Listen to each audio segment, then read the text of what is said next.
விவேக் என்னாச்சு? என்னாச்சுப்பா? நம்ம விவேக் நெஞ்சில வயித்துல பயங்கர வெட்டுக்காயப்பட்டுதான்ப்பா.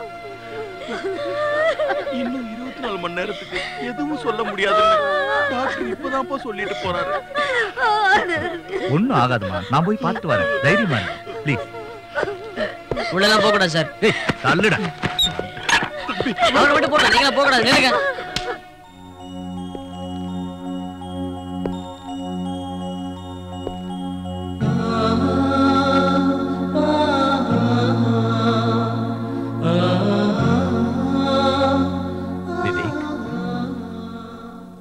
விவேக்,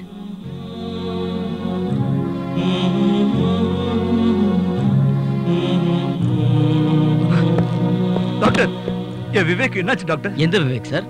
இப்ப கொஞ்ச நேரத்துக்கு முன்னாடி அட்மிட் ஆனாரே, சப் இன்ஸ்பெக்டர் விவேக். எதுக்கு பதட்டப்படுறீங்க? நிதானமா கேளுங்க. இப்ப எதுவும் சொல்ல முடியாது. அவர் உடம்புல இருந்து நிறைய பிளட் போயிருக்கு. ரொம்ப கிரிட்டிக்கல் ஸ்டேஜ்ல இருக்காரு. 15 இடத்துல குத்துப்பட்டிருக்கு.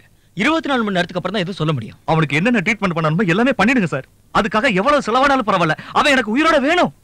அவன் என்னோட உயிர் நண்பன் சார். அவன் செத்தா நானும் செத்துடுவேன். இங்க பாருங்க, நாங்க முடிஞ்ச அளவுக்கு முயற்சி பண்றோம். இத பாருங்க, அவனுக்கு ஏதாவது ஒண்ணு ஆச்சுன்னா இந்த ஹாஸ்பிடல்ல கொளுத்திடுவேன். ஞாபகம் வச்சுக்கங்க. ஆனந்த், என்னப்பா சொன்னாங்க? டாக்டர் என்ன சொன்னாரு? என் பையனுக்கு எதுவும் ஆகாதுல்ல?